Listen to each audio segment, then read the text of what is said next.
This month is huge for Namibia as we face a serious crisis with male suicide, and for too long men have suffered in silence. This month shouts, it is time to talk. It is about breaking the harmful silence and telling every Namibian man that his feelings matter. Our guys opening up more. Slowly, but surely. At Men Let's Rise, we see more men stepping forward, wanting help. It is a tough journey, but we are making progress, one conversation at a time. So, in your experience, what are the most common mental health issues that are faced by men in our country today? From what we see at Men Let's Rise, Namibian men often battling with depression and anxiety. They also struggle with addiction, often using alcohol and drugs to cope with their pain. And they carry a lot of trauma from their life. Things like losing job, relationship problems, and past. These issues hide in plain sight because men are taught to push them down. Okay, so there is a belief that real men don't cry. And as you are saying now, men are told to hold it down.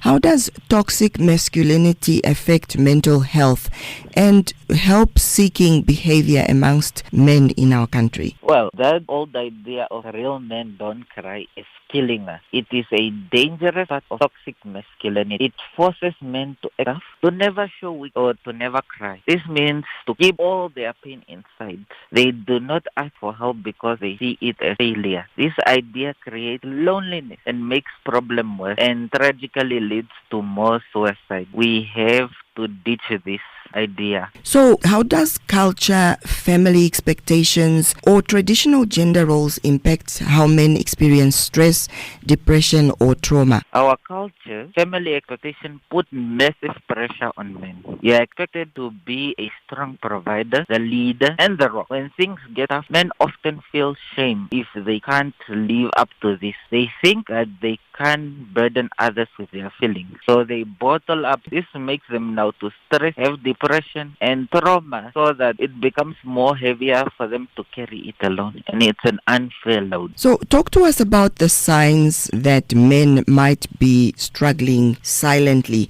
and how can their family members or their friends step in so that they can help them? Well, you should look for change. If a guy usually is outgoing, but now is quiet or suddenly angry and irritated, if he is drinking more or sleeping too much or too little or just doesn't care about things he used to do or love, he might even take more. So how do you help? You must be there as a family member. And I have some major key points, which is now, number one, you have to listen. Just really listen and don't judge. Number two, show you care. Say, hi, I've noticed that you've been a bit off. I'm here for you. Number three, suggest help. Gently say, maybe talk to someone. You can even suggest Men Let's Rise as a safe first step. Or the last point is to invite him out. Get him moving. But do not push too hard. Your presence can make all the difference. Well, the police is one of the places where men can go for help. I mean, everybody who has a problem can perhaps go to the police, or especially if they are being abused, for example, and they experience mental health, or a hospital.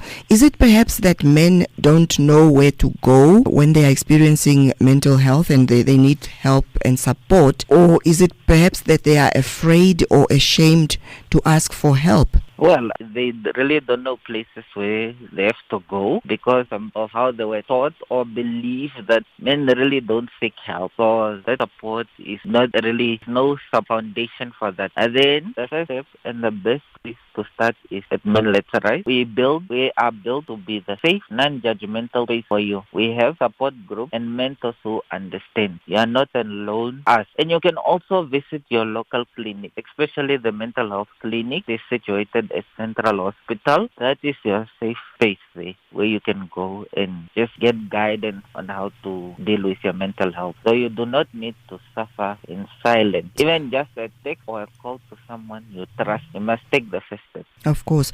Well, how can workplaces, churches, and communities create safe spaces for men to speak openly about mental health without judgment? Well, we need everyone on board. At workplaces, we need leaders. We need leaders to talk openly about mental health, offer wellness programs, and train managers to support their team. And in churches, we want pastors and leaders who can preach about compassion and mental well-being, and to start supporting men's groups. And in the community, support groups like Men Let's Rise are vital. We need community leaders, sports heroes, and elders to speak up and show that it is brave to get help. Let's make it a normal thing to talk about our feelings.